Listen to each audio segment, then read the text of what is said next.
everybody, welcome to another episode of the Hack Check podcast. I'm very, very excited today to have the Western Cape boxing champion, Mr. Jamie Webb, joining us. How's it going, Jamie? Thank you very much for having me, man. Awesome. Thank you for joining us. So you're fighting on the 25th of August, right? 25th of August, God willing, we're ready. You're ready. Nice. And who's your opponent and what are you fighting for? So it's just stay busy fight. I was supposed to fight on the 25th of August, but against someone else for a title, for the WBF title. But we're fighting Nicholas Juga. It's an opponent that I fought before on short notice.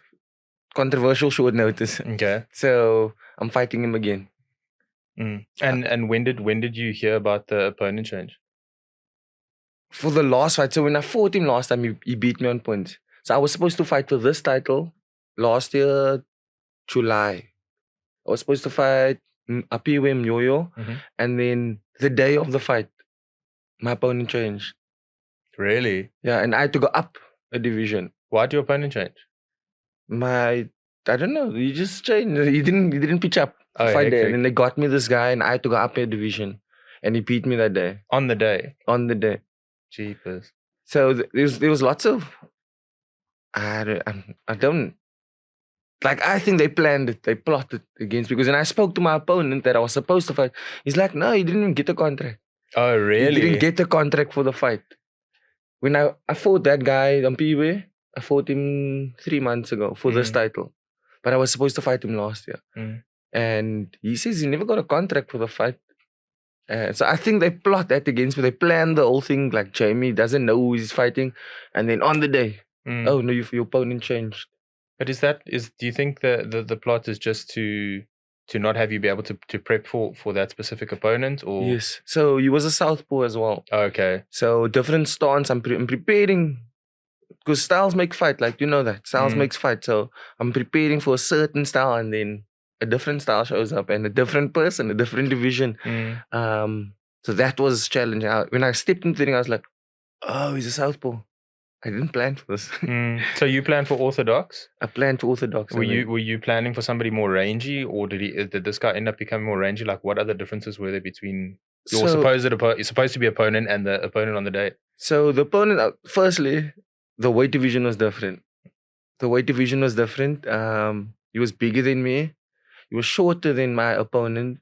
He was a southpaw and stronger than my opponent. So he dropped in the first round. I was like, oh, he's a southpaw.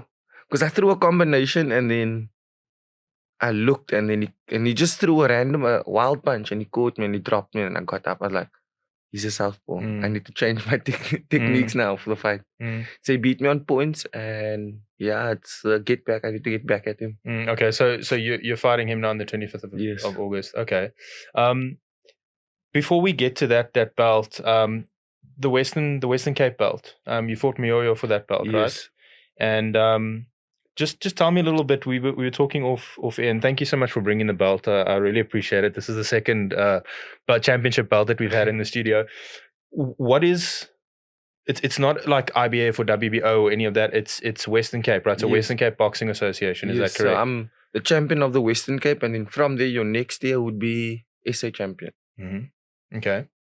And then if you're SA champion, does it go to like Africa and world, or how does it work? So from there you'd go all African, intercontinental, and then world. All right. Okay. So I've competed at intercontinental level for the IBF and for the WB. No, I'm lying for you. WBF I fought for intercontinental, and IBF I contended for all African. Okay. And the belt you're fighting for on the 25th? So there's no belt. It's just. Are you defending? Fight. No, just a fight to stay busy, to stay active, because it's hard being out of the ring for a long time and coming back and doing it. You get rusty and not the same fighter. So I would like to stay active. You hear a lot of people say that about the ring rust, and it is like, I've never like done a striking sport really. But even just like for jiu-jitsu, for example, like if you're not, like your mind is still there. Yes. But for your body to follow is quite tough, right? Yes. So yeah, I don't want to get ring rust. I would like to stay active. If I could fight every month and there's fights every month, I would fight every month. Because that way you don't have to get fit and you're staying ready. You're ready all the time. Yeah. So tell me now, when did you start boxing? So what's your background in boxing? When did you start? And So I started boxing in 2012. I started boxing. My friend took me to a boxing gym. He's like, Jamie, it's a cool place. Let's go. And he took me to go to some boxing gym over there. And yeah, it's in a basement, like a small little basement, cold place. It smells wet. Smells wet. And then I couldn't join the boxing gym because I didn't have funds to pay for the gym fees. So I went back 2 years later. Decided that I'm gonna do boxing. So I went home. My mother made me a punching bag. I didn't have gloves, so I was just using like bandages and stuff. And then for 2 years, I was training at home by myself, just catching my own nonsense on there. 2 years later, I went back to the gym, and that old man scolded me out. Like, for 2 years, I was teaching myself the wrong stuff, just based on what I was watching on TV. And that's how my journey started. And trained for 2 years at Kudud Mustang Sports Gym. From there, I went to Ravensmead and just trained in a little hall over there. And from there, we went to Philippi. I almost got hijacked. Oh yeah, This is what I told you about. I still want to hear that story a little bit later.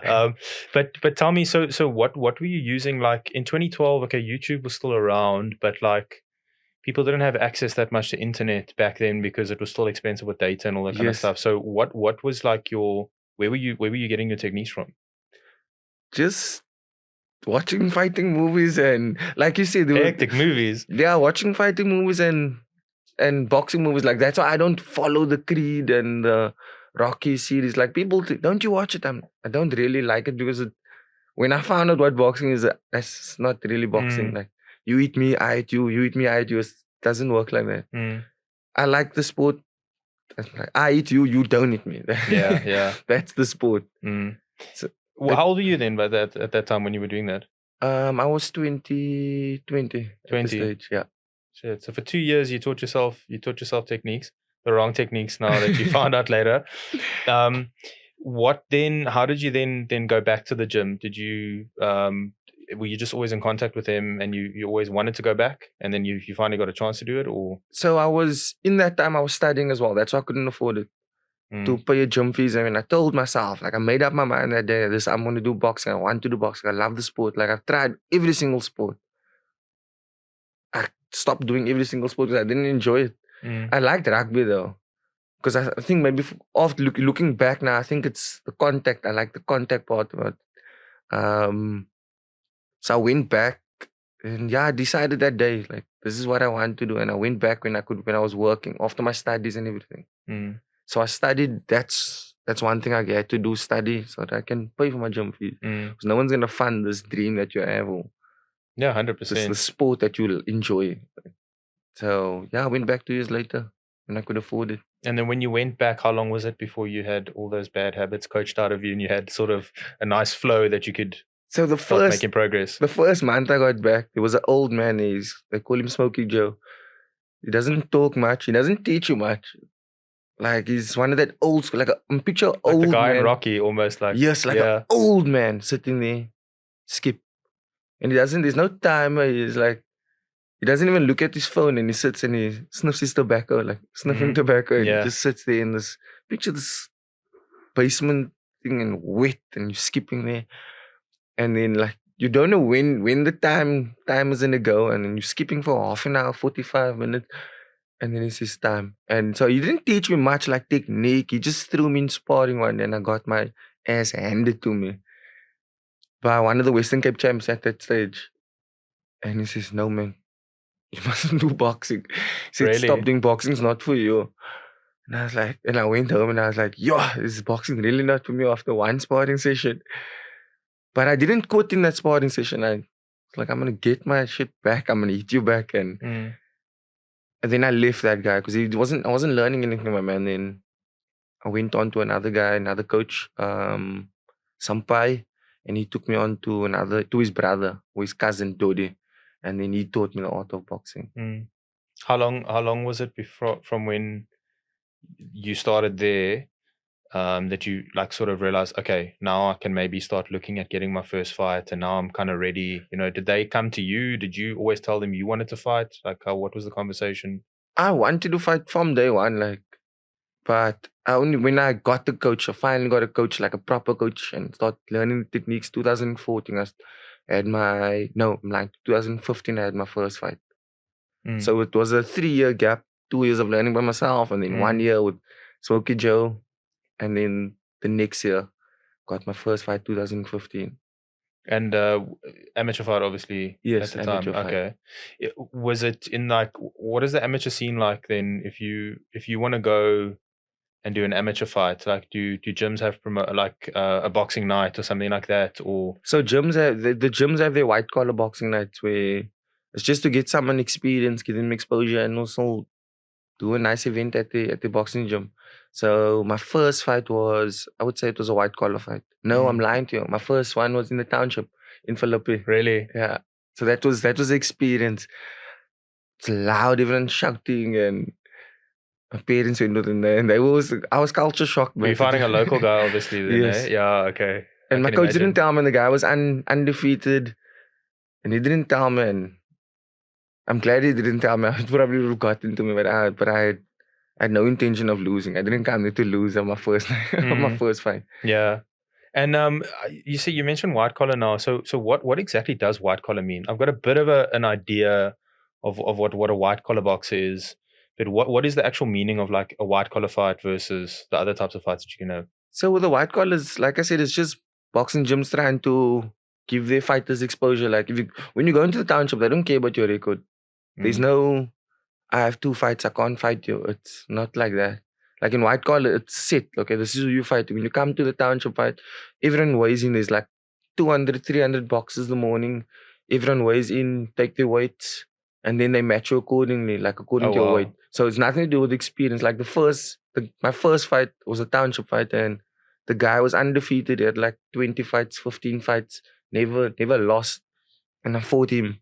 But with a white collar, they'll match you evenly. Okay. I Fairly. see. Okay. So white collar is basically like amateur, you get a chance to fight, but it's not with an organization, basically. It's like a gym thing, or okay. With the white collar, you don't get any credits for it. So if you're fighting for Sanabo, if you get points in your book, you have a little green book, and then you add points, and that will take you to provincial level, national level, Olympics. You can use that book. Right. So you get a nice record book. I see. Okay. So that's like the structured path is Matt mentioned Sanabo. Yes. Okay, so white collar then is not so structured then, let's say. Okay. No. And then how many amateur fights did you have after that? So I had 30 fights. I can't tell you how many I had as white collar. So I did do a lot of white collars, but I mainly did township fighting to get that exposure. Because the guys are good. Guys are really good. Yeah.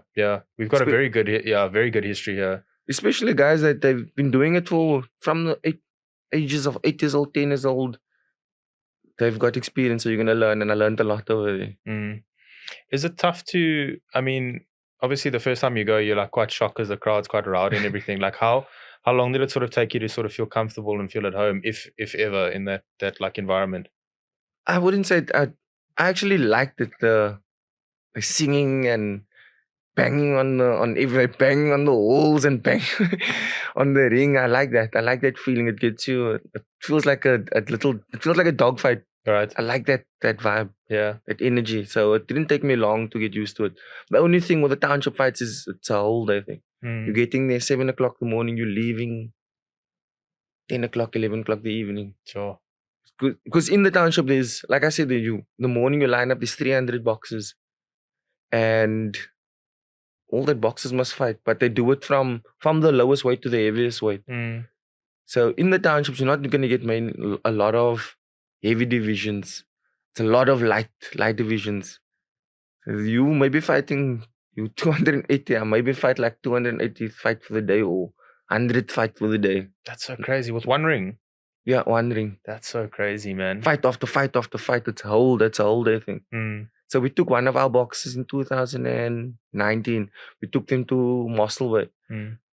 We drove from here the morning 4 o'clock. We got to Mossel Bay 7 o'clock. They did the weigh-in. She only fought the morning at 2 o'clock. The next morning at 2. That's so crazy. How tired must you be by the time you actually like get to fight? I mean, you must be messed up. I mean, obviously you can maybe sleep in the car, but that's not proper sleep. That like, and you still probably cut weight as well when you're doing all of this at the same time, right? As an amateur, you're doing it. Everything's on the same day. The weigh-in is on the same day, and you're fighting on the same day. So they give you it, but at least you get like 3 hours, 4 hours to relax before you fight. Or before the fights start. But I like that though. I like the township fighting. Also in the championships, and you fight more than one guy a day. So you maybe fight like 3-4 fights a day. Really? At championship level. So you have to beat the guy, beat the next guy. That's crazy, dude. So then you've obviously got that whole thing about not getting hit that comes into effect much more, you know? It's not like the Rocky movie. Like Rocky, he only gets better when he gets hit. No, I don't want to get hit. Yeah, it's not about how hard you get hit. It's about how you get hit and you can keep going. Yeah, that's no. Floyd Mayweather made that debunked that. So then, if you is South Africa like unique in a sense with all like with the township fights like that, where you have like the 300 fights in one day? You know, if you're an amateur in another part, is it a little bit of I don't want to say easier path, but is it a little bit of a different path if you're in a different country? I don't know. I'm not too sure. I can't say. Because it seems the only reason I ask is it seems quite hectic. Like it seems like a long day, like multiple fights in a day, that kind of thing, you know? So I think maybe in America, at the Golden Gloves, they do it like that as well, but then they do it maybe over a weekend. Okay. Where we have the hall for one day and we're gonna make use of this hall for one day. Right. And everyone must fight. Because in the township as well, people's coming with taxis. You're coming with a taxi full of kids. You're not going to bring these kids again tomorrow. It costs money for them. So we're going to get all the stuff done right here, right now, today. As much value as possible. Yeah. So then you had your 30 amateur fights. And then when did you know, like, it's time I can now go pro? Like, when did you make that decision? So I was training under Mr. Whiteboy. He's a big motivation. Like, he told me from day one, like, I just got my first professional fight. He's like, Jamie, you're gonna fight the SA champion. I was like, he's calling out the SA champion. I only had my first fight, like, but that also gave me motivation to like go for it, man. My coach is telling me now, I can fight the SA champion. I've only got one fight. The SA champion was like 40 fights. But he motivated me and he told me like go for it. But I was also sparring with professionals at the highest level. The professionals that was fighting for titles, world titles, intercontinental titles. I was sparring with him. So I was like, I can hang with these guys. Why would I not value myself high enough to fight? So we went for it in 2018. 2000, okay. And you've done, I think, how many? You've done 10 fights now, hey? You just had your 10th one, I think. Okay. I saw one of your fights was in Pollsmoor. Yes. Is that right? Yes. How did that come about? What is the because Matt said there are fights that happen. Actually, some of the prisoners get to fight. Yes. As well. But how did that? It's still a weird concept for me. Like you have a fight. Like I picture it's probably the most like one of the most professional settings and whatever, probably, but I just picture it being so different. Like, and guess what? It was during lockdown. So oh, hectic, really? in lockdown, and to be locked up in a prison and you fight in lockdown. That's so crazy, man. So that's, I don't know why we fought at Pollsmoor prison, but it was during lockdown, and we first had to go into a bio bubble before that. So all the fights were isolated. Matt was within the bio bubble as well. We were isolated for a few days, 3 days, and then we fought at the prison. And what's it? Is the only time you fought there? Yes, that was the only time. What was the whole experience like? Is it any different to fighting? I mean, where within the prison do you fight? So it was at Pollsmoor prison they have like there's houses around there. So in the area there's houses and there's a hall. So we fought in one of the halls. So there wasn't prisoners around us. Okay. So it was just us, quiet, no one, just no crowd judges, at all. No crowds. Really? No crowd. So it was quiet. I could hear everything. That's so crazy, man. I was watching a UFC when UFC was on Fight Island, and the one of the more like hectic fights was when Justin Gaethje fought Tony Ferguson. I don't know if you've ever seen that clip where they fight each other when there's no sound and you can hear every single shot. I to be honest with you, as like watching it, you actually then get a sense of appreciation of like how hard those shots are. You know, obviously being in the fight yourself, you'll feel it. Yes. But to like listen to that must, I mean, yeah, sure. That's a different experience that with no sound, no crowd. It feels like sparring though. It felt like sparring. Like You're you right, just in the yeah. gym, it's quiet. I could hear his coach though. Like that's one thing I could hear. Like, and his coach Bryce, I don't know if you know Bryce, but he's loud and he's swearing. That's his character. So he was swearing and shouting and I don't know what, I chirped him after one of the rounds. He's like, no, he's getting tired. And then I chirped him after one of the rounds and he got into the ring and he, and he swore at me after when the bell went for the round that ended and he got in the ring and he swore at me. Hectic, and everybody probably heard it as well. So now, just tell me, just getting back to your fight now, having fought your opponent the last time, you obviously kind of, what did you get from the last fight that you had that you can now take into this fight that would help you? From Yo-Yo or the Nicholas that I fought? Yeah, that you fought already, Nicholas. Yeah. He punches hard, but I think I'm better boxing than him, like 100%. I'm better boxer than him. I can't see him beating me though. Like it was controversial. He knocked me down twice, but I felt like I won the other 8 rounds. Like if I hit you and you don't hit me, but that's also based on what the judges want to see. The judges, he's chasing me around and I'm moving away from him and boxing him. Depends on what the judges want to see. Everyone watches from a different angle. So I felt I won him for 8 rounds. He only won the 2 rounds and he knocked me down. The scoring even in MMA is a little bit weird, you know. So when we have our weekly talk show, we also run through some of the scorecards, and then you'll see like one judge scores a 30-27 for the one fighter if it's a 3-round fight, and then the other 2 score a 30-27 for the other fighter, and you're like, well, are these judges watching the same thing? Does that also happen quite often in boxing? Like with Yes. So the fight at Pollsmoor was like that. The one judge scored it for me. I think what was the score? Like 117 for me and 112 for him. And then the other judges scored it 115 and 112. 115 for him, 112 for me. And I was like, the one judge scored it 117 for me and other ones are scoring at 112 for me. So what fights are they watching? But I also understand because my friend is a ref and he said like I said, from different angles, you sitting on the side of the cage, the next person sitting on that side of the cage, and they're seeing it from different angles. So it is subjective. I mean, a lot of people would watch, say, Floyd Mayweather's fights and think he actually, I mean, yes, okay, he didn't get hit, but he also didn't do as much damage. But then when you start looking at when you really, really zone in and you'll see okay, he's missing and he's landing enough shots to actually win the round. You just need to win the round. You don't need to mess the person up, you know? Now that's how I like to box, bro. Like, but with this fight, I thought, no, I can't. Yeah. Can't leave it to anyone. I'm not gonna box him. I'm not gonna leave it to anyone. Like, so I changed my mentality as well. When I changed teams as well. Like, if no one wants to give me my due for boxing and doing it without getting hit, then we're gonna have to fight now and do it differently and be violent. So, that's my style, boxing. I hit you don't hit me.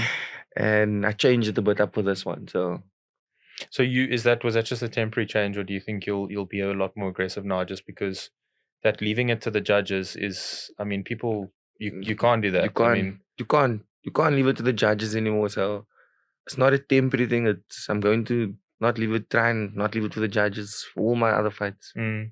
Is it a big mindset shift then to go from sort of, I would assume, counter punching a little bit more, so not getting hit and counter punching basically, to now, you know, marching forward a lot more, so you'd probably be a little bit more susceptible to taking shots, punches, but taking punches, not getting as much damage as the damage you're giving, right? Is that the game plan pretty much? Yeah, I want to march forward and not get hit, but now I just have to do it differently. Like I was on the back foot and not getting hit, but now I want to go forward, not get hit and hit. So, but in that marching forward, you have to take that risk now. The risk of getting it. What do you have to, like, obviously you'll have game plans and you'll do in sparring, you'll try to get that motion and everything, but do you have to then focus a lot more on head movement as you're going forward? Is it more footwork? Is it a bit of everything? What changes do you have to make? Because when you're sort of counter punching, it's almost like you're set, right? Yes. And then you kind of like pivot around your waist, sort of, and Yeah, with so head movement. with the counter punching, you're pulling all your punches or pulling the punches. It depends on the different styles of boxing, but marching forward, I would say lots of head movement because that's what most of the people are looking at. Your head and also body movement and catching punches. So there's counter punching in moving forward, but I'm trying to balance my style. Can't completely change my whole style. Like 180, I can't do that, but I'm trying to balance a bit of everything, counter punching and marching forward. Now, we were talking a little bit off camera. So if you go to you contended for the intercontinental level at the intercontinental level. Yes. With that, so obviously you focus on the next fight. You're not looking past your opponent, but if you win that, is that then the next step that you want to look at doing intercontinental, or have you not sort of decided? So we would like to fight for the SA title. That has always been one of my dreams. Like we spoke earlier on, there's so many organizations that does this. Like for me, the highest title for me is the SA title. Because there's no debate. You're the best in the country. It's not IBF or this or that. You're the best in the country. And that for me was always, I would say, was a dream of mine. I'm going to lie to you and tell you I want to be a WBC champion. No, the SA title was the highest for me. So, because there's only one champion. So that I would like to pursue. Or whatever title comes on the way, along the way, we're taking it. But that for me is the next step that I would like.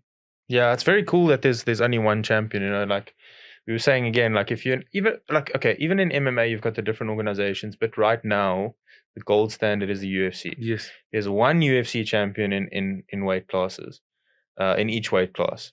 And yeah, I got so confused when Matt was explaining the different organizations and what Undisputed means. And then there's Ring Magazine. So you were saying as well, like with Ring Magazine, there's Lineal Champion as well. I like that. I like that there's one champion, the SA champion. That's actually very cool. And then if you're the SA champion, do you then, you said then intercontinental, and then you can be, is there like then world title? You can jump from, you don't even need to fight for SA title though. That's the thing. If you're a good boxer and you can build up a nice record and you get into the ratings, world ratings, then you don't need to be SA champion to fight for a world title. There's lots of guys who skip the SA title, but that is something I would like though. Personal goal. SA champion. I want to be the best in my whole country. And then okay, please explain to me now, like the Undisputed. So what are the four organizations? Because yeah, I've there's so many. I know. Okay, it was WBO, WBC, WBA, IBF. Okay. And no one runs, like, people run these organizations obviously, but there's no like one governing body that's like, you have UFC that says these are the fights we're making. No. Okay, so they can have that's why you have the WBC, the WBO guys fighting each other. Yes, it's a whole money making thing. So, but Floyd Mayweather also brought it in, like made it known, like belts mean nothing. You can make money without the belt, but to solidify yourself as the champ, you want to win all the belts, and like there's no question. And if you're undisputed, if you win all 4 belts, it's undisputed. No one's gonna argue you're the best in the world. Like in my division, Jamel Charlo is the number 1 guy. There's no other champion in the division. So you have to beat him to be the guy. Is he actually officially ranked number 1 in all the yes divisions as well? So yeah, he has the belt. He's the champion. So he has the belt, so he'd be number 1. Actually, I don't know. I think it's champion and then number 1, 2, 3, 4. Okay. Was Floyd Mayweather was never undisputed champion? Eh? No. Did he have 3 of the 4? I'm gonna lie to you, but he was unified champion in a few different divisions. So unified, maybe just two belts in a division. What does unified mean then? If you, I mean, I know what it means, but what if you, when you have a unification bout, is it just when it's a champion and a champion, and then champion versus champion? Then do the organizations form one organization, or why don't they stay separate, like with the belts? So with the unification, is if I fight you and your promoter and my promoter makes the fight happen, it's a unification fight. If I win your belt, I'm unified champion. So okay, that's how it works. It's weird. There's a lot of belts. It's a lot of It's belts. so interesting. Like, it's interesting, but at the same time, it's so confusing. Like, I remember when I was a kid, I watched like Baby Jake Masala. I watched like the Asim Rahman and Lennox Lewis when they fought at Carnival City. So I started looking, and a friend of mine was boxing at the time, and I still remember looking, and there was old buck belt, and there was like, that is the SA title. is that the SA title? So that's the actual one, really? That is the first SA title. So is that's the belt you want to go for? Is it still the old buck belt? No, okay. So old buck is they make gin. Yes. So they were the sponsors of the SA title. Okay. But they have their own. The SA title is completely separate from them now. I don't know if you've ever seen the Ring Magazine belt. Yeah. No. I mean, what does it look like? I might have seen it, but I don't know that it's the Ring Magazine it's like belt. This gold belt with. What are the colors around the belt? Is blue and white, red and white. Yes. Okay, that's the one that I was picturing. Okay, yes. So the old buck. It's like a material. Yes. It's not. Yes. Okay. So the old buck belt is like that, like an old school type of belt. It's a very heavy belt. It's heavy. It's a heavy belt.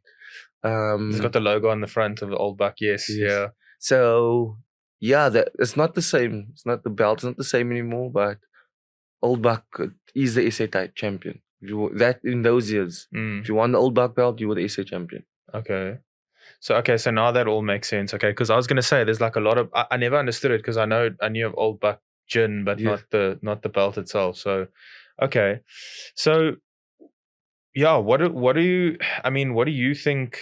Do you think the way boxing is now with all the different organizations? Do you also agree it should go to one?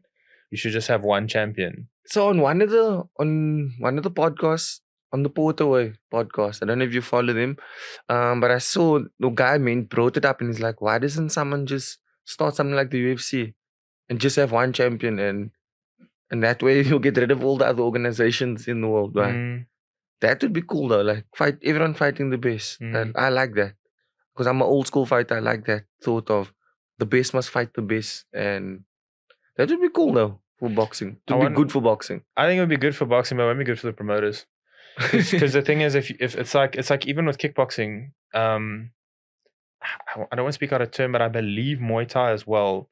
You can start an organization, and I don't know if boxing's like this, but I can start an organization. I can start the Hack Check kickboxing organization and make a title, and it can be called world. It can be any level, and I can have it. It has to pass checks and whatever, but that can be the world championship belt. Yeah, you can do that as well in boxing. So then, of course, you just go and promote like Andrew Tate is like a 4-time world champion kickboxer, but I don't know that if he was to fight in say like a K1, I don't think he would do well. Richard don't think he can fight. He can fight probably, but I don't think he's like a world level kickboxer. But like that's the thing, we don't know. Like Adesanya. Yes, like Glory, exactly. Like I see the Andrew Tate eating pads and stuff, like his form is bad. I just want to tell you, Mr. Tate, your form is bad. You got bad form. Yeah, listen, I've also seen some of his fights, and I also thought about, look, I'm not a kickboxer. I mean, he'd probably in a kickboxing match, he'll probably kick my ass because I can't. Yes. I've got no coordination when it comes to striking. I'll be honest with you. But I also looked at it and I was like, well, that's obviously why you have it, because the promoters can then be like, listen, I've got a world champion. Come see the world champion. I was going to say a world champion. Yes. And then it's good for the promoters and probably for the athletes, because then you have one world champion there. They make money. And it's kind of like spread out a little bit more. Everyone wins that way, but as a boxer, like, I think it's confusion for everyone. It's causing a lot of confusion for the whole world.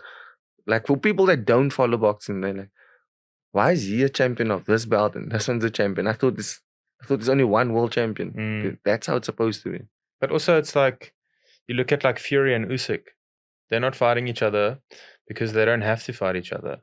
You know what I mean? Like, Usyk wants to fight, but Fury's like, well, let me go box and Ghani, let me go make a boatload of cash. You know what I mean? But like, if they were under one organization or one promotion, they're forced to fight. The best fight the best.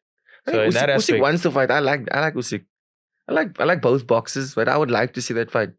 Like I still explained to you earlier, Terence Crawford and Errol Spence is fighting tonight. That's a fight I've wanted to see for years, and it's happening. I'm so glad. I'm grateful to be alive. Why did it take so long did it take long to make that fight? Well, people has wanted to see that fight since 2018 already, and we've been waiting because they both are undefeated. 39-0, 28-0. Like putting your undefeated records on the line, not like Mayweather and Pacquiao where they were past the years. Like both of these guys are in their prime, both undefeated, and they're giving the people what we want to see for Undisputed. And it's for Undisputed.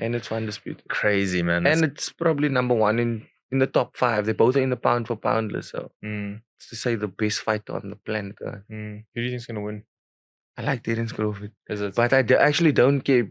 Because when fights like that get made, I just want to appreciate it, man. People want to debate about it, who's the best. But for me, as a fighter, I appreciate it. Like, thank you, man. Thank you for giving us what we want to see.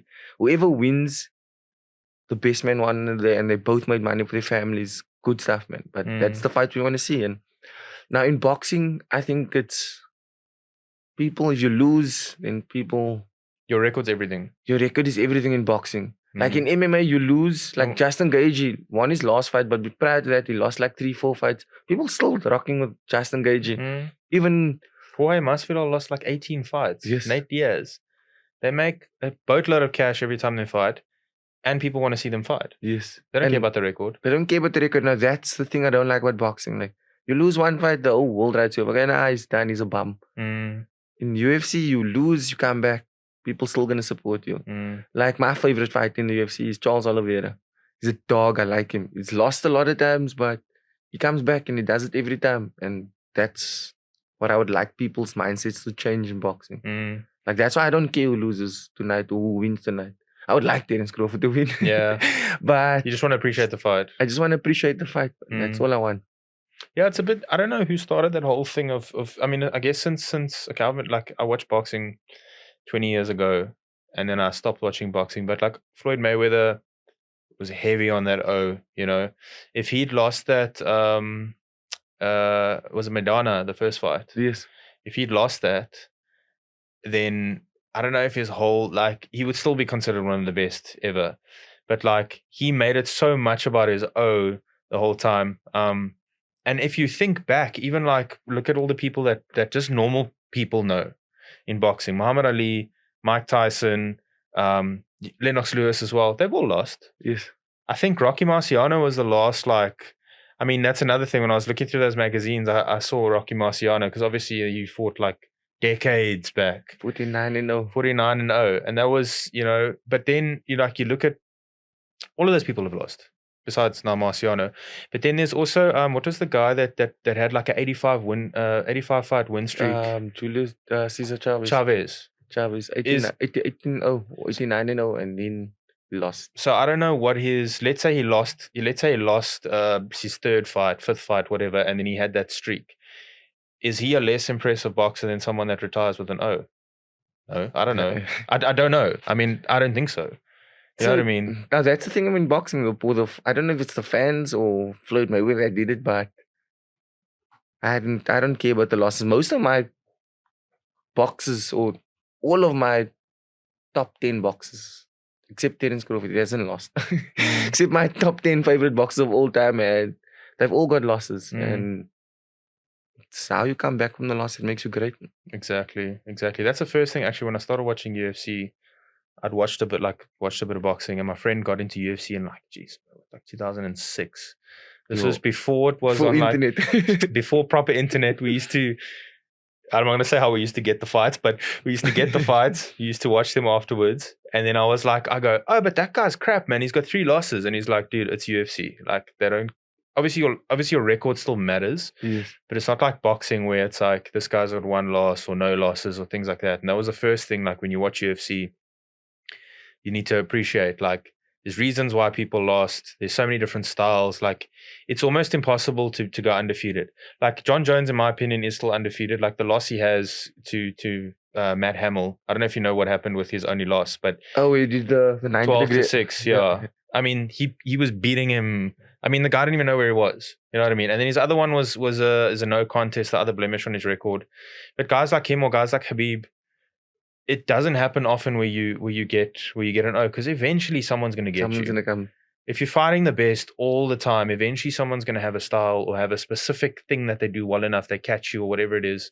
It's eventually going to happen. as you go along in the sport, you're getting older and there's always a younger guy coming up. So every dog has his day. Every dog has his day. So like Khabib he retired. He walked away from the sport at a good time. On top. Yeah. I would have liked him to see maybe just do maybe one more fight, just get it to like 30-0. But I guess like, he promised his mom, I think, after his father passed away, that he wouldn't have another fight. So I don't put him in my top 10 though. He's no, good. I He's don't, good I don't like, either. but he doesn't have lots of legendary fights to like for me, Charles. He's fought everyone. He's fought every single person. Khabib is good. Don't take no credit away from him. But I just don't think he has to from in my top 10 list or top 5 list to be one of the best of all time. John Jones is he's the best for me he's ever. the real deal. Yeah. Do you watch a lot of UFC stuff? I do. I do. Do my brother, myself and my brother watch a lot of UFC. So my brother is more into the UFC, but I'll watch it with him. It's entertaining, man. It's I know a lot of like boxers are talking about like they would fight MMA guys like in a fight. Do you think what do you think is the thing like with these with boxers and MMA guys? Like a lot of guys think if they can just throw hands, they'll catch somebody. Do you buy into that at all? It depends on the setting. Where's the setting? Give me a setting. Like you're in an octagon. No, you're not gonna get. I'm not gonna put you in your natural habitat. Like I mean, so I don't know if I think it was Tank Davis was asked like, would you be able to? Do you think how do you think you'd do in an octagon? And he was like, you could check him like when they show kicks, you could check him already. Start like what movements he needs to do. And he's like, no, I think I'll clip him. Like he's like, you guy can come try rush and take me down. A lot of boxers have said this, and they're like, let's come take me down. I'll catch him before he even comes. Like even gets close to me. If I can train for it, then it's a different thing. But if you're just gonna throw me in a cage, I'll probably just learn takedown defense. I just make sure you're not gonna take me to the ground. That's all. And if I have hands, that's fine. We can go. But if you're gonna just throw me, then no ways. I'll probably get murdered or choked to death or something. Did you ever see Ivan Toney and Randy Couture try way back? Ivan Toney was actually, to his credit, one of the people that just was like, you know what, I'm put my money where my mouth is. Like, I'm going to fight your best guy. Tell me who your best guy is. They're like, well, Randy Couture. It's like probably the worst fight you could ever go because like a wrestler. And he literally, Randy Couture dove, it literally looked like he dove onto his foot and just hugged his ankle and then still got him down that way and then choked him out basically. And that was the only MMA fight that Ivan Toney ever had. And he was saying ahead of time, like, no, it's fine. You can come try take me down, but I'm gonna catch you before you even get in. So James Toney, I don't even know James Toney. James Toney, did I say Ivan Toney? James Toney, yeah, he's a boxer. Like he's a 4 different division in boxing, and he fought in the UFC. Yes. And he got his ass handed to him. So wait, what did I say? You said Ivan Toney. Sorry, that's the footballer. I was like, I never heard of him. James Toney. Sorry, yeah. James Toney. That's the one, yes. James Toney, and there was another. And Kimbo Slice as well. Kimbo Slice. I don't even know Kimbo Slice. He was a street fighter though, like, but he had good hands. He had hands, but he also got his ass handed to him when he came to the UFC. Like, I don't think you can fight. Like, you stick to what you know. I've tried Brazilian Jiu-Jitsu, a little bit of that, wrestling, and a little bit of Muay Thai. But I started boxing first, and then when I learned that sports, I felt small again. And this is all I know. I know all this boxing knowledge, and now I'm doing Brazilian Jiu-Jitsu, and I'm getting choked out. It's not right, and I never went back again. But I want to learn when I retire from boxing. Yeah, focus on boxing. That's like that's your career, and then it's nice to learn the other stuff. I mean, like also that first time you ever do Brazilian Jiu-Jitsu and someone's just on top of you, it feels like that claustrophobic feeling, you know. I had a friend who was a striker as well, tried Jiu-Jitsu, and he gave up after like 3 classes. He just couldn't handle being on the ground. He's so used to like being in and out and moving and stuff. And no, man, that's I also only went to 3 classes. Is it? Yeah, it's something. Yeah, look, it's something you can do when you're older. You know, you don't. Okay, people always say like, I'm actually starting to disagree with the whole thing of like you can go 100% in jiu-jitsu and not get injured. That's bullshit. Like, I'm not even close to a high level in jiu-jitsu, and I got elbow injuries and shoulder injuries and all that kind of stuff. The people that start doing leg locks have knee issues and all that, but it is something you can do when you're 60, 70. Yes. You know? I see a lot of old ballers rolling on the mat. So yeah, it's made for you to defend yourself. You know, like I mean, the founders that started it, the one guy was still rolling deep into his 60s or 70s, I believe, against younger, bigger people as well. So to defend yourself on a mat, but in a street, I'm not gonna go roll someone. Why would I? No. I wouldn't. No, yeah. To be on the ground is no. That's, I mean. But then again, in the street, like you were saying earlier, your boxing isn't going to help you in certain situations. In certain situations, not gonna help you. But I think of all the arts, boxing is okay. No, I'm lying to you. Muay Thai would probably be the best because it's a bit more range. But also, you're not gonna kick someone in the street though. I disagree. I think you would teep. You would do a front kick, and you would to the solar plexus, and you maybe wouldn't want a head kick because if they do for some reason catch it and then off balance you and you fall back, it's over. But the first time, so even that time that friend of mine, he actually introduced me into MMA as well, like not just watching it, but like doing it, like training. He's like, okay, watch this, and then we're gonna go train it. So he's like, this is this position, that position, whatever. So first time we're standing there, he's like, okay, this is how you throw basic kicks and like basic punch. And we're standing there and he leg kicks me full. And I was like, holy shit. Like it freaks you out. Like it freaks you out completely. So in that aspect, I mean, if you're in a street fight and you leg kick somebody, I don't know if you've ever seen some people that know how to fight and like kickboxers get into street fights. They just leg kick the dude and the guy's like, oh shit. I've never Have you felt a leg kick? I have Lira kicked me. Is it? Myself and Lira, we were kicking each other. We had a little. I'm 1-0. I beat his ass. If he's watching this, I beat him. Nice. Does he do kickboxing? Is his kickboxing no, background just boxing as well? But we were just messing around with kickboxing, so he kicked me one day. Is it on camera? Otherwise, it doesn't count. Eh? There's no footage. He's lucky there's no footage. Yeah, hectic. So yeah, I mean. We were talking a little bit about the UFC stuff earlier. How long have you been watching UFC for? I've always seen it like growing up, and I saw it when it was in that big cage and the fat guy's fighting the guy in the karate suit. Like that's how I remember it. The UFC 1. Yeah, from that years. But I only like officially started following it like I would say 2018, 17. Like properly watching it and following. I would only watch the big matches, like the big fights. Big pay-per-view stuff. But after that, I appreciate the sport more. Do you think a lot more like, because now you got, Ngannou's not there anymore, but he used to be there. You had Conor and Floyd fighting. Do you think a lot more like MMA guys should make the transition into boxing? Or do you think everybody should just stick to what they're good at? It's good for the sport. For boxing, it's good for UFC. We bring eyes to each other's sports, but I don't know. The only thing I don't like is the YouTubers though. Oh yeah, that's the only thing I don't like. They bring eyes to the sport, but that's whack, man. I don't mean it in disrespectful. If you train for a fight, I respect you. But they're getting paid way too much. But that's the thing is like if you bring eyes, I mean it's like even what's his name, CM Punk was in the UFC, yes. And I mean he got paid one of the top tier salaries to show. A guy like.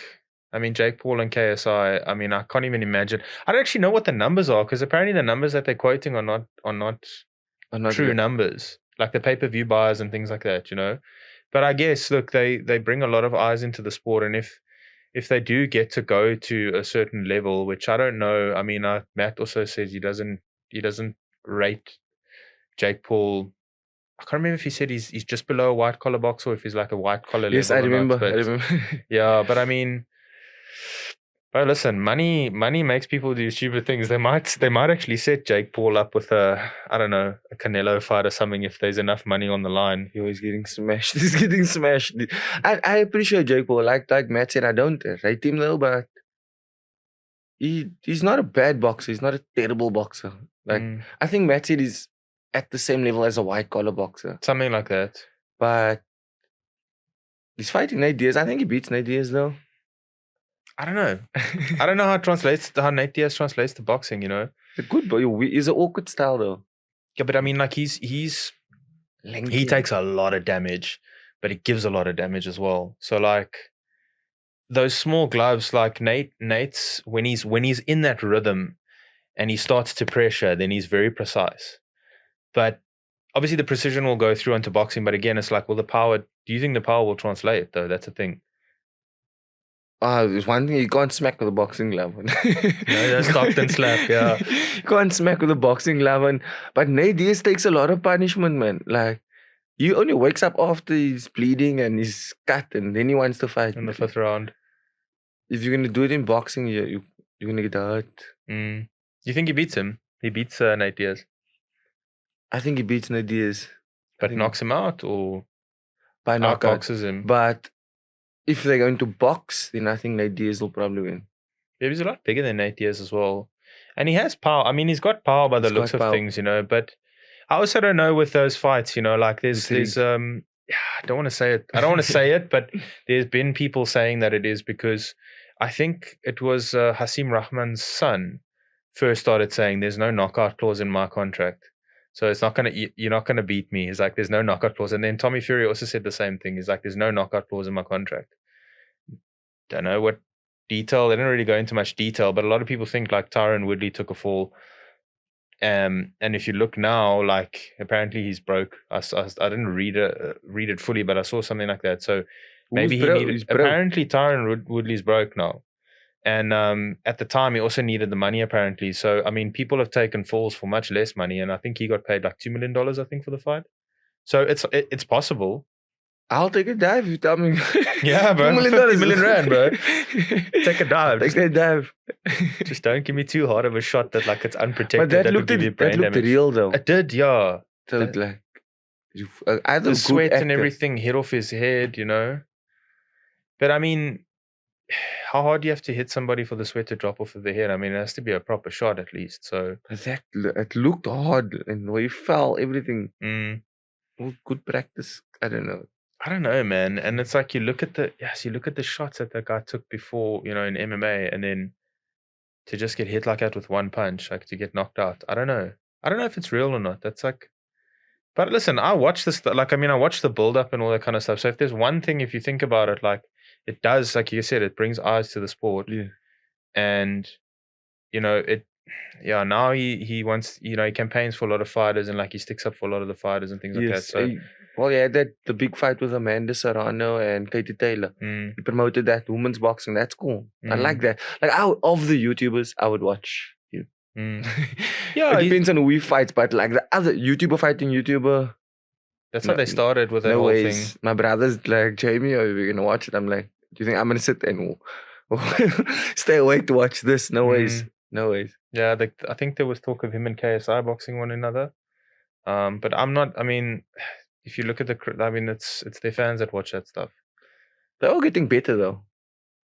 Yeah, Jake Paul's only been, I mean, if you think about it, he's only been boxing for like 4 years. Like solidly boxing for 4 years. I mean, he's decent for 4 years worth of work, right? Well, he has the money to train all day, so true. It's all he's doing all day, every day. Yeah. So I give him respect for that. But I mean, yeah. I mean, if somebody came to you again, like someone came to you and said, "He has $2 million to fight the guy," definitely. Why not? You know. I'll take the dive. Yeah.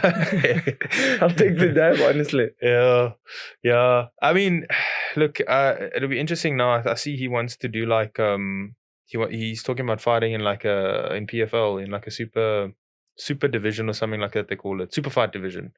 What is that about? I don't know 100%. I don't know if it's going to be like. My initial thoughts was like, you know, when you have Conor McGregor come back, so Conor McGregor can, like, if Conor McGregor tomorrow says, listen, I want to fight Leon Edwards or I want to fight Islam Makhachev. He can easily get that right. 10-1, he'll get that fight. But it takes away from the actual division. Or like if they have gimmick fights, let's say. That's what I thought it would be. Not gimmick fight, but like you have, say Tyson Fury decides to do MMA. They're not going to drop him in the heavyweight division because it takes away from the other heavyweights. Yes. So if you have a super fight division, then you can have these fights that are money fights and it's not taking away from the people who maybe earned their spot to be there. That's what I originally thought it was going to be. Or like maybe special rules. That's the other thing I think as well. Like Tyson Fury wants to fight in Ngannou. Like maybe with certain rules, you can wrestle, but you can't kick me. Something like that. Yeah, or like you can only be on the ground for 30 seconds or something like that, you know? That's possibly the rules. But I don't know 100%. But yeah, the one time I've seen him grapple, he got it was years back, but he was, I don't know, it was a Division 1 wrestler or something. It just... Who was this?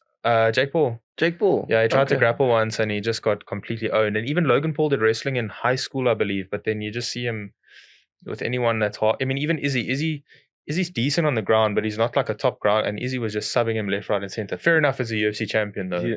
Yeah. Okay. Well, Izzy has nice takedown defense, though. That I must give him. His nice takedown defense. But I still think Dricus beats him. I like that. I told my friend last night, I spoke to her earlier, and I said, my friend said, Izzy beats him easily. I said, the way Dricus is going now, it's hard to count him out. It's very hard to count him out. But Izzy striking, though, Izzy lead. Yeah. That's the thing, like when he fought Robert Whittaker, we were saying ahead of time, like Robert Whittaker is actually a harder fight for him because Robert Whittaker has more tools. Like Robert Whittaker actually has no weaknesses in any areas. And he's a wrestler. And yeah, exactly. But Izzy has less tools, so he's got the striking, but his tools can hurt you more. And that's what you got to watch out for. He has all that tools, but the tools that he specializes in is very good. And hurt you a lot, yeah. But I still think Dricus do the same thing. Just don't get hit too much. Take him down, and I mean, if you can, like Khabib said, you can stuff a takedown once, but after the 99th time, are you still going to be able to stuff it? Yeah. That's what he needs to do. Take him down. And I think on the ground, he's the first guy that's actually got some proper submission skills that can submit Izzy. I think he'll submit him or TKO him 2 rounds. That's what I think. That would be a nice fight. I would like to see that. Hopefully before the end of the year. Yeah. Oh, I don't mind them waiting. Like I don't know what they're gonna do with Izzy and in Bring September. it to Africa. Bring it here. Bring it to Africa. This is the real African. Yeah. Yeah. For the real African title. Oh, dude. Or to China to Izzy's motherland. Is it or is it New Zealand? I don't know. No, he's from New Zealand, but he said he's the Black Dragon, man. So I saw, I saw that. Motherland, China. I saw that. Yeah, he actually said he wants to. Yeah, I think I'm going to speak out of turn, but he walked out. His pictures of him walking out when he was still kickboxing with the Chinese flag. Flag. He says the Black Dragon. So he must take it back to his motherland, China, or somewhere in Africa. Well, now if he fights Strickland, see the thing is like I don't think like with Dricus, I don't think he's gonna risk like bringing that up. You know, the whole different countries. I don't know. Maybe he does. I don't know. But Sean Strickland, I don't know if you saw Sean Strickland talking about it. You're a wild guy. Wild. So it'll be interesting if they actually make that fight. Like, what Izzy actually says. Like, it'll be interesting to hear what he says when asked about that stuff. Let's see. I follow Izzy on social media. He's a weird guy, but let's see what happens. I'd like to see. I'd like to see that. I'd also like to see that fight happen. Definitely in Africa. Actually, like physically see it in front of us. That'd be really cool. Ellis Park, Loftus, whatever. Cape Town Stadium. Cape Town Stadium. I actually think Cape Town Stadium would be the better one because of all the tour. Like we were talking about it. Like I grew up in Johannesburg, so I'm allowed to say it. I don't like Johannesburg as much anymore. It's just I don't know. Like there's the money. The money's there, obviously. Yes. So they can do it in Gauteng if they want to. But I think if you want to represent South Africa in terms of like scenery and how beautiful it is, tourism, like stuff for people to do. Because remember, people aren't just going to come and be like, okay, we're flying in tonight, watch the fight, fly out. Like there's stuff for people to do. There's stuff to do up that side. You can go to like game farms and that kind of thing. But like it's a city, you know what I mean? It's a big city with a bunch of nothing there. And it's not like you're going to New York. We got all the skyscrapers and that. You have it, but you don't want to actually physically be where the skyscrapers are in Johannesburg. No. So Cape Town, I think Cape Town, March. Actually, I'm hoping 23rd of March. That's my birthday. So 23rd of March. Okay, my brother is on the 25th. Is it? Brother's 25th. My friend is on the 24th.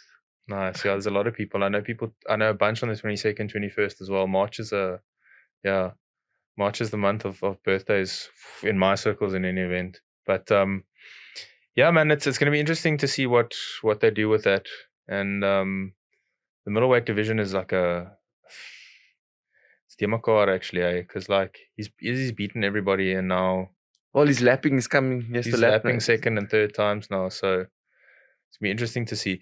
Tell me I watched we were talking about O's and stuff like that earlier in the best fighting the best when it was Triple G and Canelo fighting one another. Then I started to like watch boxing again because like I'm a big fan of Canelo's. What did he do when he had his loss? How many weight classes did he go up? He fought someone much bigger than him, right? When he fought Bivol. Was it Bivol? It was someone much bigger. It was a higher weight, much higher weight class. Well, Canelo comes from my category. My division went up, but he did it gradually. But it's, I don't know. It's not like he hasn't fought at that division, man. When he fought Bivol, he fought Kovalev at that division. But from his division that he was champion in, it's just one division above. Oh, is it? Okay. Just one division up. I thought it was a lot more. I thought it was a couple of divisions up. So he's a division. He's super middleweight, undisputed champion. So he just went up one division to fight Bivol. Oh, okay. And then, because I remember a lot of posts of people saying like, yeah, that's why weight divisions exist. What was the weight difference between them? Probably like super middleweight is from 72 to 76. And light heavyweight is like from 76 to 79. So it's not a big difference, but naturally, Bivol, if you're fighting at super middleweight or light heavyweight, you fighting or you're weighing in at 79 kilos, but you're walking around probably 90, 100 kilos. So Canelo probably also walks around that weight category. Hectic. So it's not unfair. It's not unfair. It's just the size was Bivol's too big and powerful. He's used to throwing punches, hard punches at that division. So I think it was just too much for him. He shouldn't fight that guy again. Stay in your category. Yeah, I think Canelo is already, but like hasn't Canelo also, we were talking about lapping. That's the only reason why I brought it up, because in my mind I was thinking about lapping. Canelo hasn't he basically run through his division a bunch of times? He's beat the guys. There are still guys that we would like to see him fight, but he doesn't need to fight the guys. He's at that stage where he can call the shots like Conor McGregor. Fight who he wants to fight, but he's fighting Jamel Charlo, the undisputed champion of my division. That's going to be hard for him to go up to super middleweight. That's jumping middleweight 3 divisions or 2 divisions, jumping 2 divisions, going to fight at super middle. So when's the last time he fought then? Like how much time has he had to jump up like that?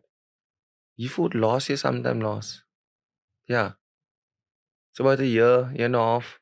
But I don't know if they planned it then already or if it's like a short notice thing.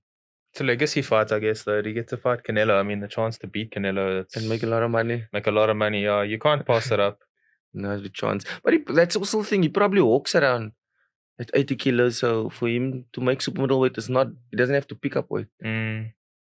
Is it like UFC where the weight cutting story, like if you cut too much weight, do you think boxers need to fight more closer to their natural weight, or do you think it's the way it is now where people cut a lot of weight, like you were saying, how much weight people cut to get to their division? So I walk around at about 77 kilos. Or at max 77. My brother's not going to like this. My brother, he's my younger brother. He always wants to be the big brother. Okay. On the scale. Yeah. So he is a physically bigger guy, yeah. He is physically bigger than me, but so I walk around 77 and I fight at 69 kilos. I would think like people must fight closer to their natural weight. I used to walk around 73, 72 and fight at 69, but now I got big. I'm getting old, I'm getting bigger. So natural fight closer to natural weight is healthier. Yeah, it's a lot less stressful on your body. And do you now that you cut more weight, can you like in the fight, does anything feel much more different? Is it There's just, no it's different. just more weight to I just cut? learned how to do it better. When you're younger, you eat whatever you want to and you cut weight the wrong way. But as I'm getting older, I learn how to do it much better. Just in that, so in diet and that kind of thing, Matt was saying the biggest difference, this is actually something I wanted to ask you before, the biggest difference between amateur and professional is like actual professionalism. It sounds stupid to say, but like the diet part of it, like you have to have everything right. Was there anything else that you thought was there much of an adjustment when you went from amateur to professional? So weight-wise, I always fought to this division. So I didn't ever have to really cut weight. But the only thing I changed though, I would say dieting. So I'm weighing much more, but still fighting the same division. So which means I have more muscle in my body now. And strength conditioning I'm doing As an amateur boxer, you go to the gym, you maybe run and just box. But as a professional, you do add your strength conditioning, your rehab. There's lots of different variables that comes into play as a professional. So it wasn't hard for me to adjust though.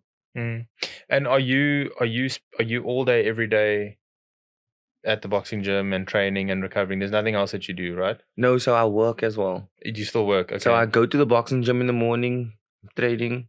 After that, train my own clients.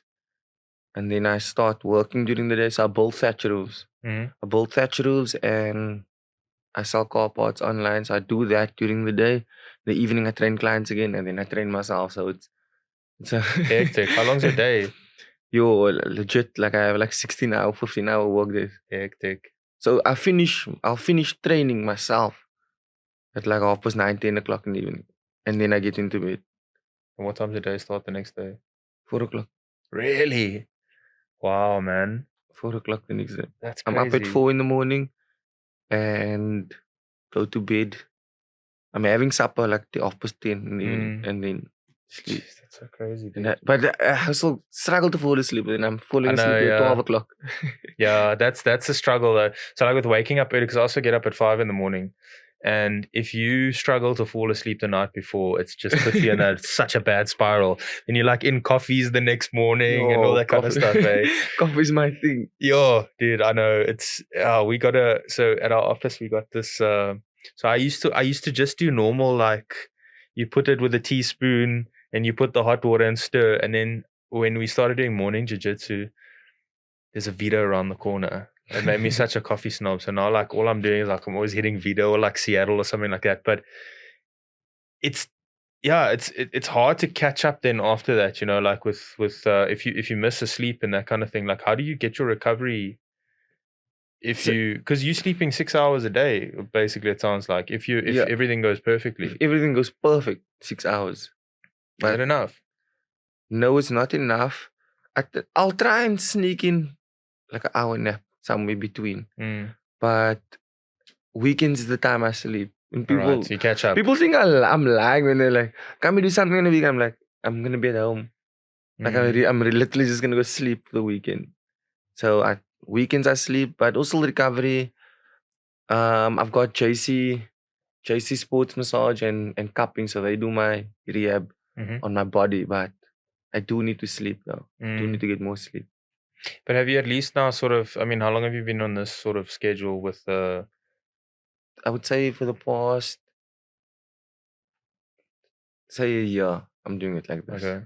So your body will adjust and adapt to it. So for what you're doing now, it's optimum, probably, right? I mean, well, I'm trying to build a business while being a professional athlete, because I know when I'm done with the sport, I need to. There's something to fall back on. I don't want to be like Tyron Woodley and take a fall. I want to, because some boxers and some people, they do that from like 8 years old, 10 years old. That's all they know. Their goals is to be world champion. That doesn't work out, or they become world champion and they don't know how to manage their money or spend their money, and they become broke afterwards. I want to do all of that and be able to fall under something. You have to have a life. There's a life after boxing. Yep. I mean, you can't do sports forever, and whether it's starting a gym or starting another type of business, it's something that, you know, more people need to do, because you can spend money. Like Mike Tyson showed us, you can spend a whole lot of money and quickly. Yes. So it's good that you're doing that. I mean, like, then you have something to fall back on, you know. Is the boxing scene in South Africa, like if you want to make a living from it, like is there, for lack of a better way of asking, like, is there enough pay in the boxing to do that? You can make a living from boxing. I realize boxers want to just make a living from the fighting part. No. You can make a living either way as well. Training people, getting sponsors, proper sponsors on board. You can make a living from the sport. We just need to the boxing to learn how to do it properly. They think from a fighting perspective, there are a handful of fighters that live off just fighting. Like Kevin Lerino, for example, they make lots of money from their fights. So not all of us are fortunate enough. That's why we have to work. But yeah, you can make a living from boxing in this country. can. more than likely you got to go fight overseas, right? Yes. If it's just boxing, like If just it's from just boxing, for now we're still backwards. Could do it overseas. You have to have a job in this country. Yeah, it's like that for a lot of the MMA fighters as well. It was like that for the longest time, and I think now a lot of people have realized as well, like with the popularity of some of the martial arts coming up now, like there's a lot of people wanting to join and gyms and learn just basic self-defense. Yes. So then there's the aspect of like you start a gym, and then that's one way to make money as well. You have a business, and that will last you for the rest of time as long as you're teaching. Yeah, it must be tricky, man. But I guess it also comes down to your management as well. You know, having good managers that can like guide you in the right direction, good role models and that kind of thing as well. So regarding the training part, you like okay, I've got my clients. I started training people recently. So I'm myself and Liro, our plan is to open a gym, or we train people already, but to open an official gym in the future. So I'm grateful for that part. Like I always want to be involved in the sport of boxing, but I didn't know to find that balance. Like, how am I gonna make a living from the sport of boxing? Easy. Open a gym, then you are involved in the sport of boxing. You're training people every day. You every day in the gym, you have no excuse not to train. So that's how I found it. I found my balance in the sport. And your family, just another thing you said earlier, your mom made a makeshift boxing bag for you. I mean, has your mom always been supportive from when you started in the boxing game? She made my first punching bag, but I would say my mother has always been supportive. Not the best motivator sometimes, but I just have to prove her wrong as well. I have to prove her wrong as well, but I would say all in all, she's been supporting me. She makes my outfits as well. So nice. Okay. Yeah, mothers give you tough love, Sometimes you need to. I really need to? Like sometimes before a fight, like I don't tell her who I'm fighting because in the beginning she'll be like, "Yo, did you see how big that guy is?" Okay, yeah, I know what you mean. Did you look at his Did you see that guy's muscles? She will tell me that, and I'm like, all the "Mommy, stuff you don't need to hear." Like, "Mommy, I know, I saw it myself. Like I saw his big muscles. Like you don't need to tell me." And she's like, "You saw like groot."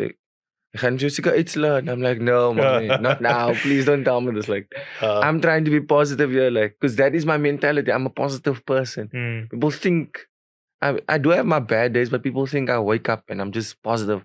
No, I try and my energy that I want to put out must be positive. But my mother doesn't do it. She doesn't do it for me. So I don't tell anymore who I'm fighting. You just call her after the win and you're like, "Hey, mom, I won this fight." Oh, yeah, that's what I did. I didn't tell her I'm fighting the Western Cape title. I went to go fight and I came home the next day. I just put on the counter. And she's like, "Where does this come from?" Yeah, I won it last night. Geluk my klong. Nice. So what did she think? You were just training and you were just like, just normal every day? I just kept quiet, didn't say anything. You don't need, listen, I mean, it's tough enough to have to like stay focused and have a positive mindset to have like any doubt. Yeah. You need to eliminate that completely. That's why I just put my mother on mute. Put my mother on mute, Chelsea. But like she doesn't know I'm fighting on the 25th. So obviously don't show this episode. She doesn't know I'm fighting on the 25th. And I lost to this guy previously. So she will probably say something again. So I'll rather just keep quiet.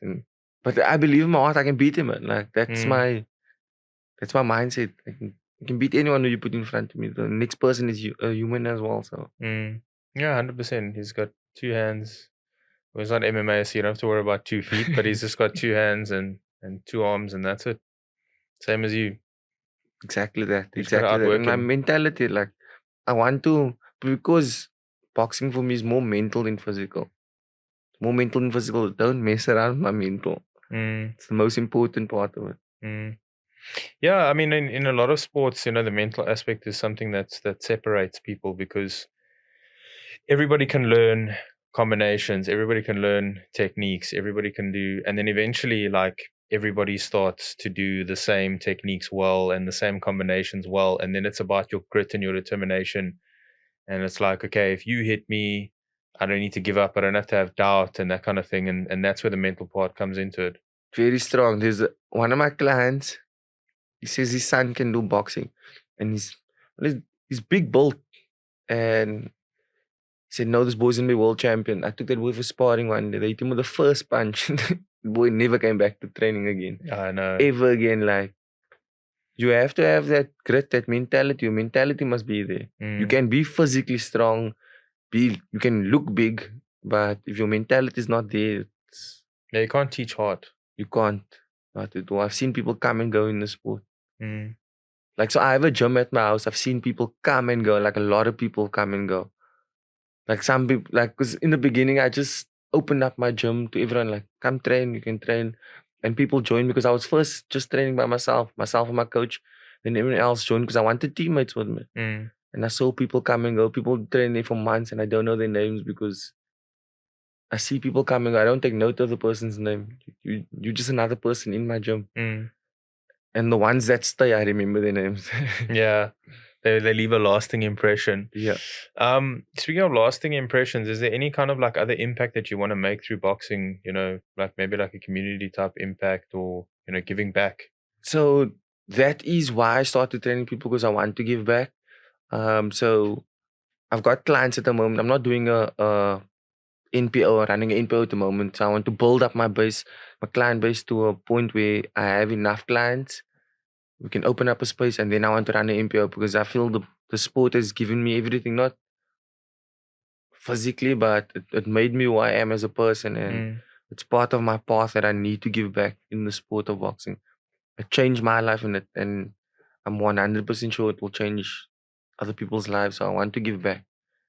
Before I go, I must give.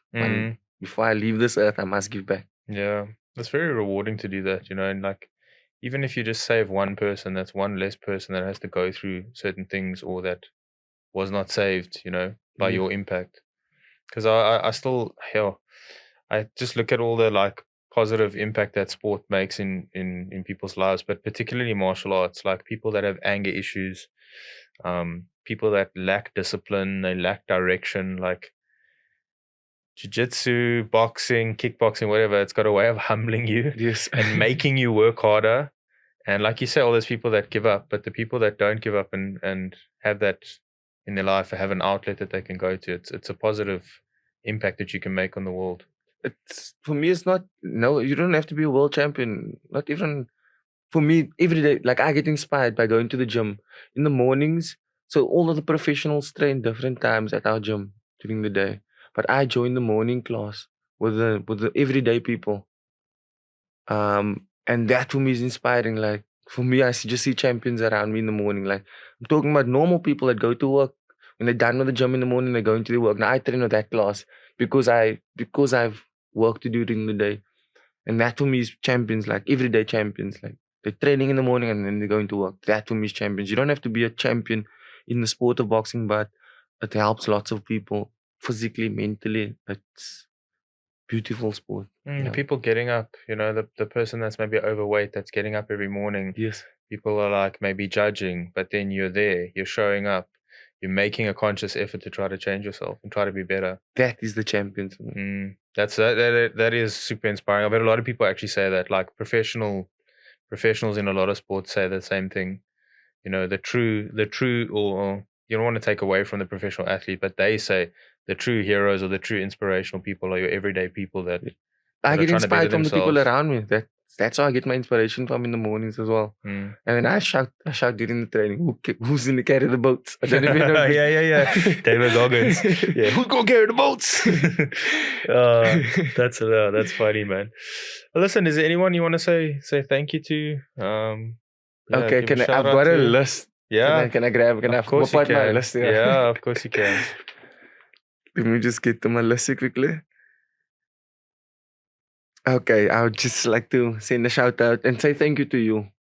Firstly, I would like to say thank you to you. That's my pleasure. It's a pleasure to have you. Thank you for having me, giving us the platform to speak and tell our story to the world. You're like the journalist online. So thank you very much. I appreciate it.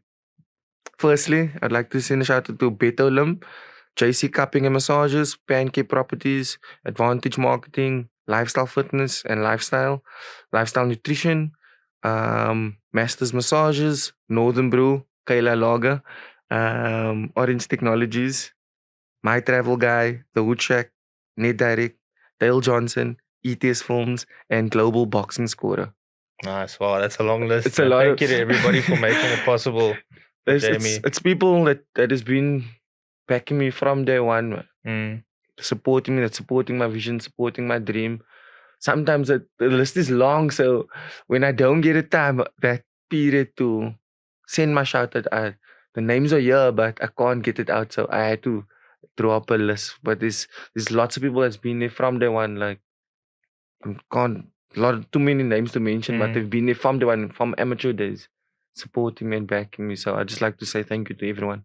Yeah, thanks for giving Jamie the platform. And yeah, man, all the best with the fight on the 25th. And thank you very much. If you do get the South African title, it's not the old black belt anymore. No. It would have been really cool to see the old black belt. But yeah, man, I'm really I'll be watching and rooting for you, and I'm hoping that you can add it to the collection, man. God willing, we can add it to our collection. But I can also get you the old black belt. I can bring someone who has the old black really? belt. I've held one in my hand. That's I said it's heavy. Yeah, please, man. That would be awesome, dude. That would be like literally my boxing journey, or not such a long one, but would bring it full circle, because that besides what's the green one that with all the flags on, it's a WBO, I think, a WBC. WBC. Besides, that was the first belt I ever saw, because I think I saw Tyson with it, and then the second belt I ever saw was with, I think, Baby Jake held it.